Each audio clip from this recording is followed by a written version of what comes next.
Are you a new gardener looking to start corn, or maybe you're an intermediate or experienced gardener and you're thinking of growing corn but you haven't really taken on the challenge yet? Well, I've been growing in general for just over a year, and at the start of this season I decided to take on corn. I've had a few slip-ups along the way, a few things that I've learned.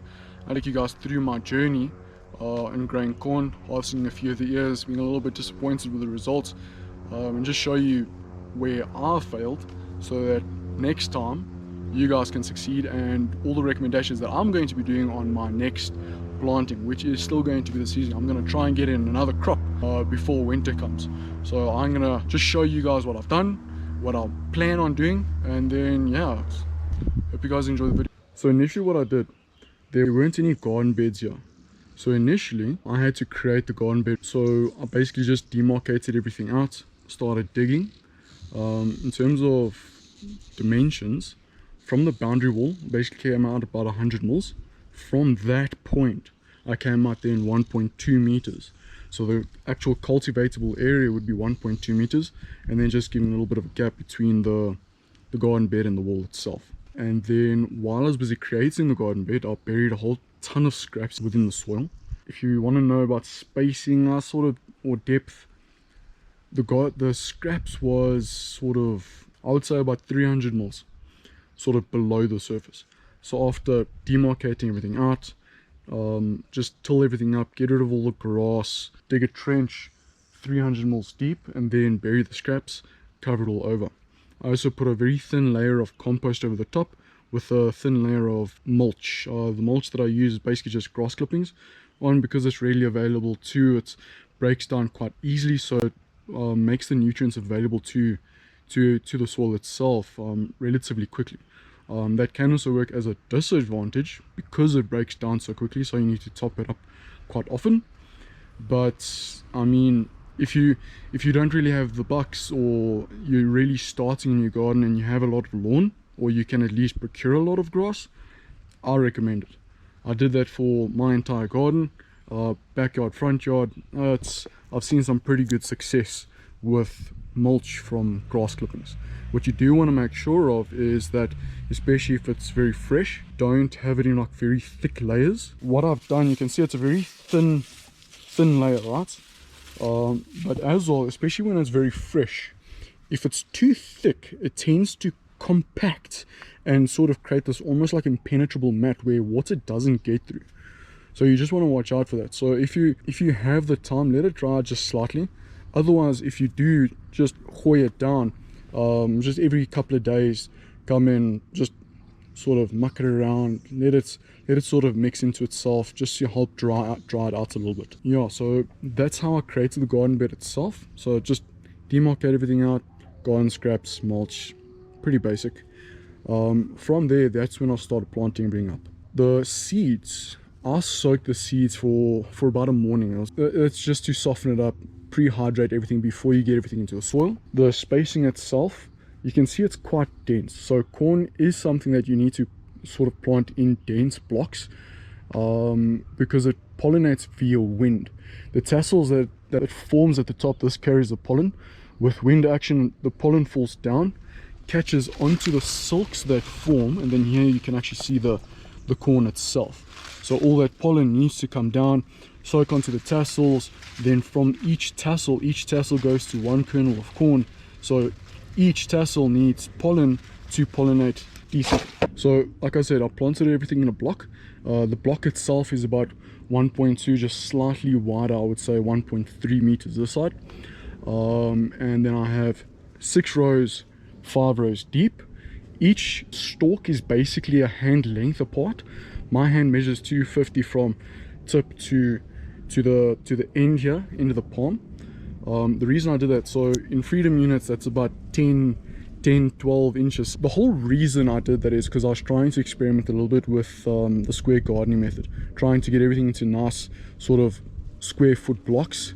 It worked with relative success. What I will say is, because it's so close to the boundary wall, I ended up having a lot of shaded out corn on the back corner, especially once everything started growing on the front side, because this is where all the sun comes from. So once everything started growing here, everything at the back, they really got stunted. They took a lot longer to actually grow up and everything, because then you have all the stalks in front that's shading them out, you have the boundary wall on the back side that's shading them out, and then you still have the cold compost bin that's here that was also shading them out further. So that entire area at the back there was suffering as a result. At the end of the day, everything did grow to round about the same sort of height, including the ones that were stunted. They just took longer to come up, on average about a week, 2 weeks after everything on the front side. Because of how corn pollinates all the silks and stuff, you sort of want a nice even distribution of pollen and silk and tassel development. Otherwise it could be spotty, which is an issue I do have. So yeah, and even if you're like in a very short growing season, that's also something to be cognizant about, because now if you're going to have stunted plant growth, that can then really hamper the time at which you harvest. So really something that you want to keep in mind. Another thing that I did try and do is I did try the whole Three Sisters method. A little bit of a botch on that. The corn, beans that are planted on this side, and then all the squash that are planted on the front and the back, and try to interplant it with the actual corn, worked with relative success. I found the beans, they grew nicely. Whether they actually help to contribute any nitrogen back into the soil for the corn, I can't say. I can't say that I saw any more significant growth, any faster growth, better development of corn ears on this side as opposed to that side. The reason why I'm saying that as well is because on the side, I mean, you can see how much butternut I have on the side. I really planted them sort of in line with all the corn stalks here. I had some gem squash and hubbard squash planted on the front side here.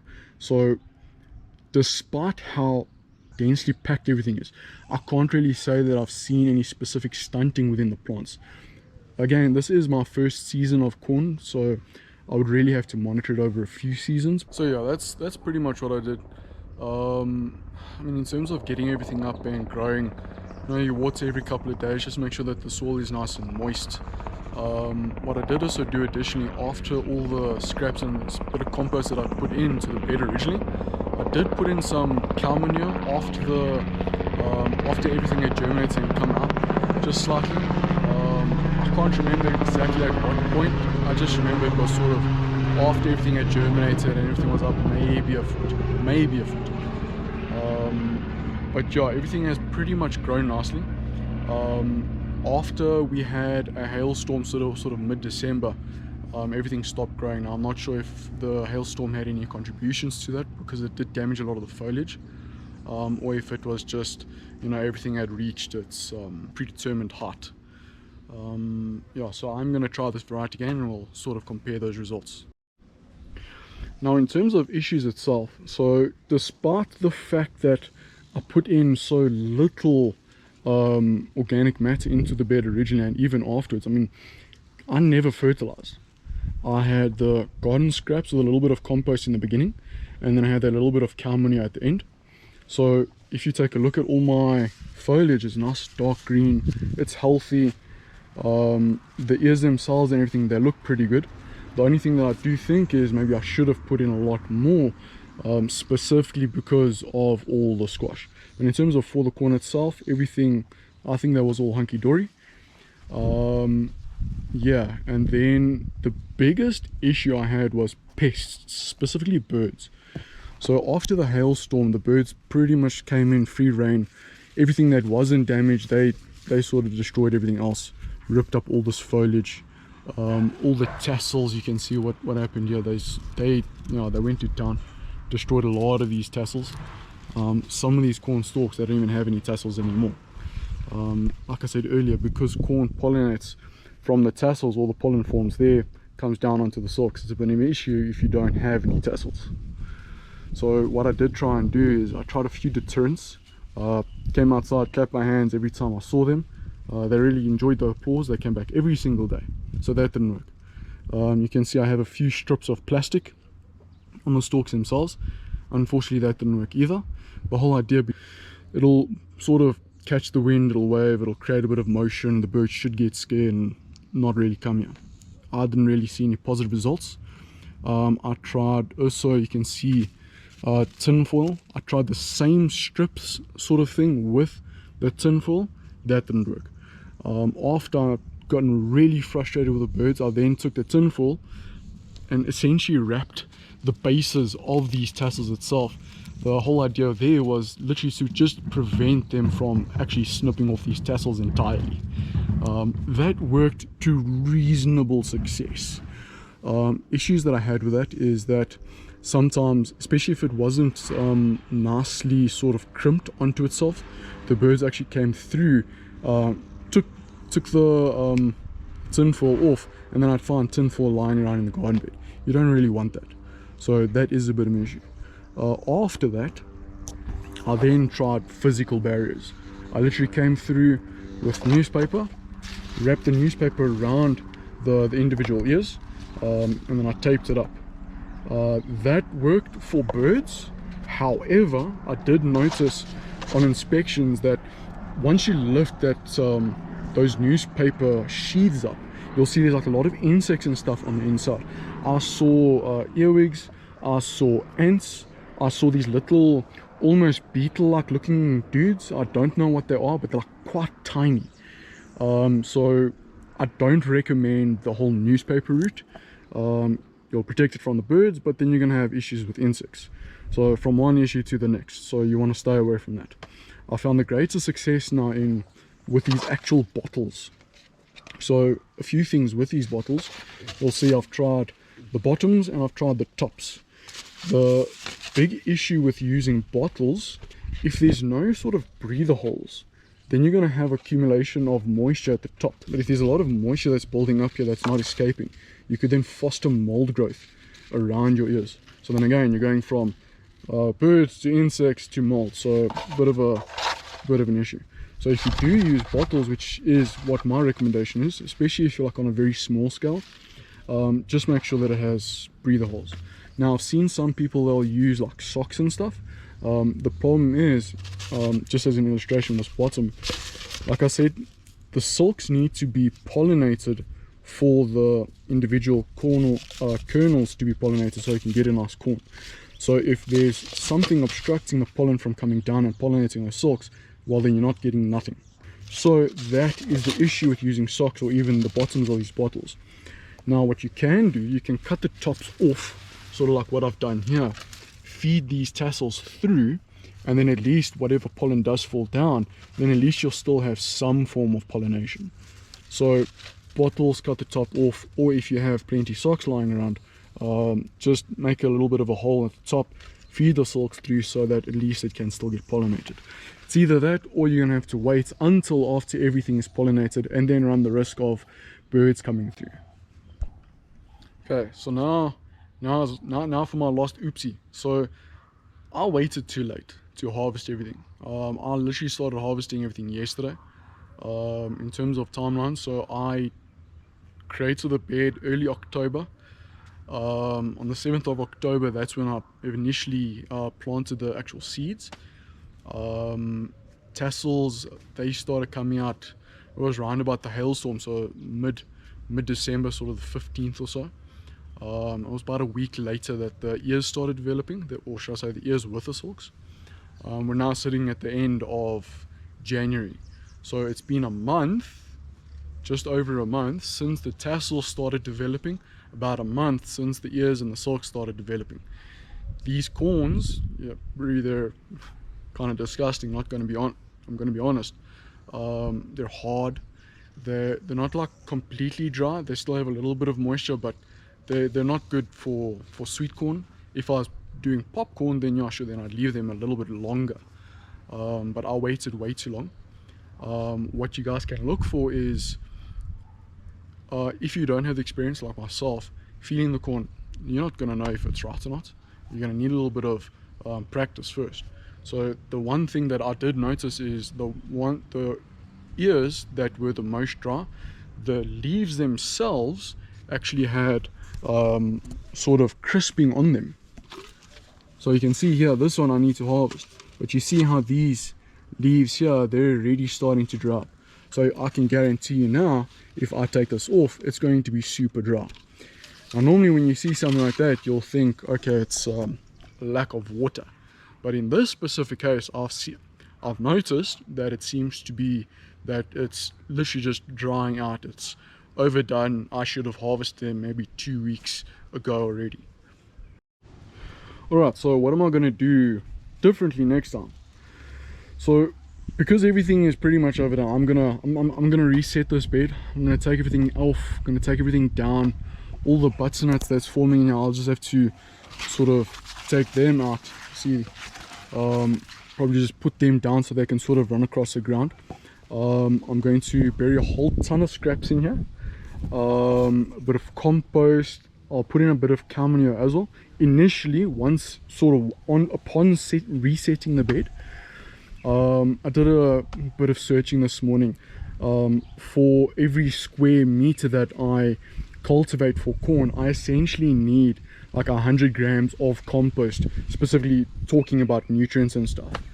I'll do a separate video on that because that got a little bit fucking technical, I'm not gonna lie. But it just seems like it's not a lot. And the one issue is with the average amount of nutrients in compost, the average compost, there's not enough potassium, about half as much. So that's why what I'm going to do is garden scraps plus compost plus cow manure. I might even take some potash, put that in here as well, just to help get some quick nutrients into the ground. And then I'm going to plant up a new block.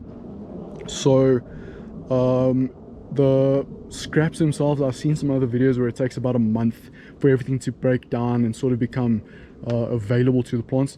That sort of works out in terms of timing, because if I plant everything, as an example, today, I plant all the scraps today, plant the seeds today, it'll take about a week, 2 weeks before everything germinates. I noticed initially it took 3 weeks before everything germinated, so that gives then 2 to 3 weeks for germination, plus then 2 weeks for everything to start coming up before everything really starts needing nutrients from everything else. Because remember, the individual organisms, they're going to utilize all the nutrient paste within the seed itself. It's going to use that first before it starts using everything else.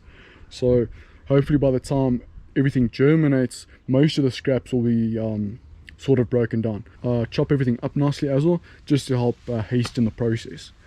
In terms of spacing, one thing I actually didn't talk about just now is working space.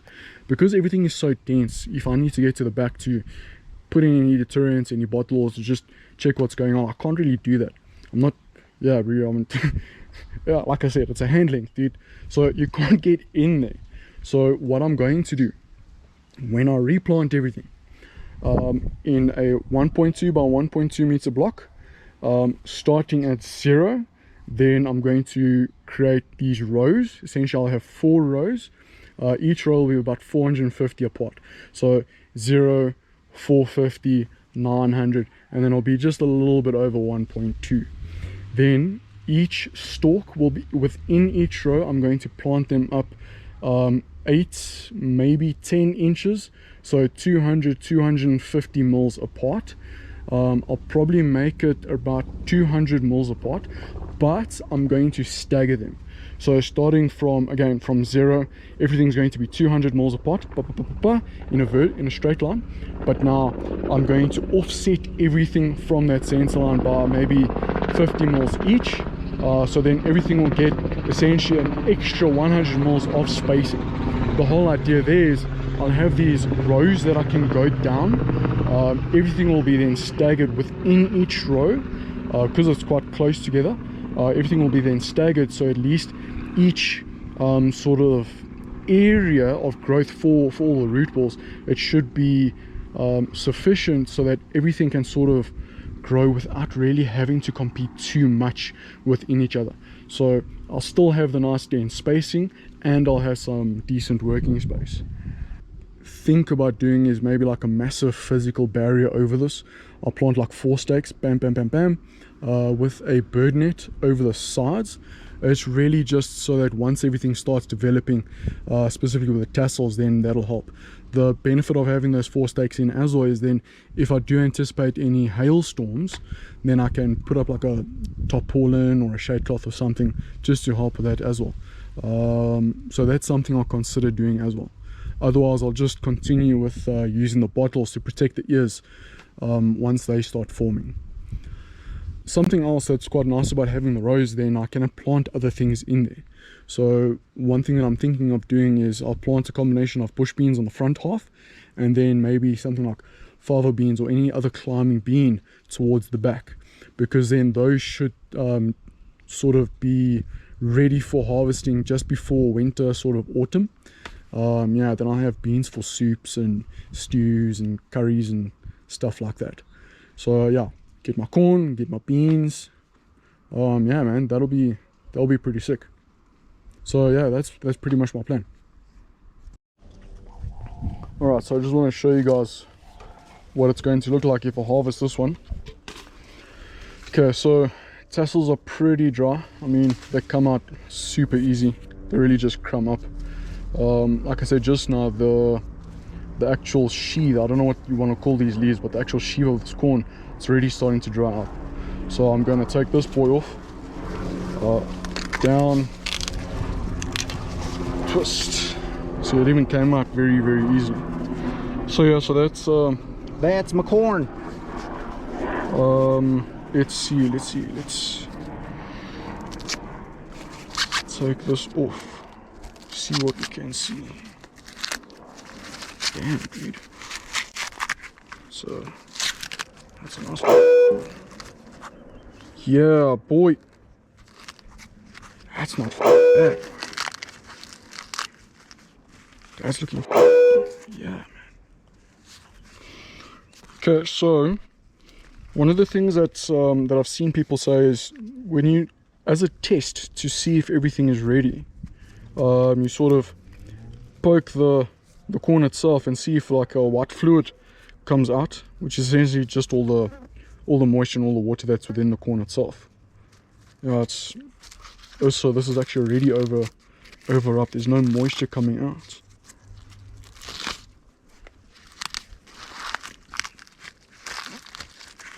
Yeah, that's ready, dude.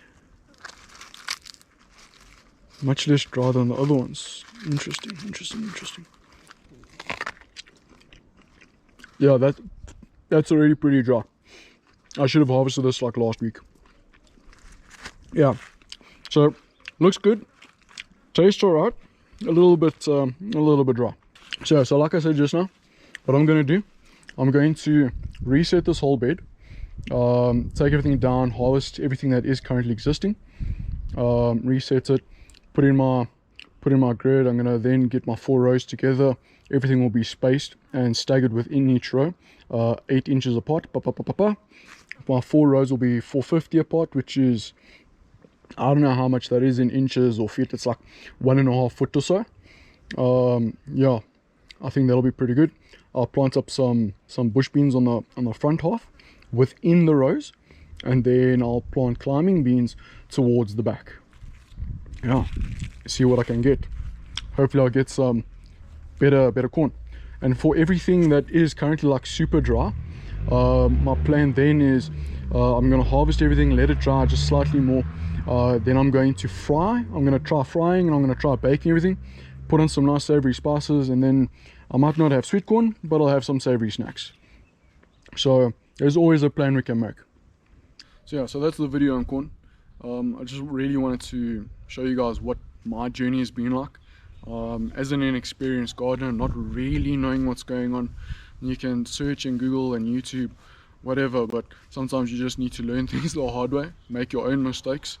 So yeah, I just hope that this is useful for some of you guys out there, whether you're starting a new bed, have started a new bed, and you're sort of in the infancy of that bed, maybe it's germinated or not. But yeah, those are a few things that I've done, a few things that I've struggled with. And yeah, there's a few recommendations as well that's in there. Yeah, hopefully that's useful. Lekker man.